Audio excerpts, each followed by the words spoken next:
அப்படி கீழே ஏன் பறக்க முடியலையா அதனால்? பறக்கும் பரவாயில்ல. ஓ சரி, விட்டுரு விட்டுரு பறந்துட்டு போயிடுச்சு.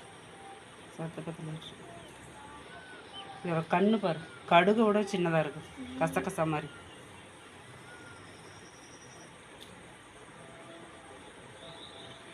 ஆனால் இன்னத்தில் கண்ணு தெரியுமா அதுக்கு? தெரியல. இது ரெக்கை, கால் இங்கே இருக்கு. பல்லு இப்படி இருக்கு.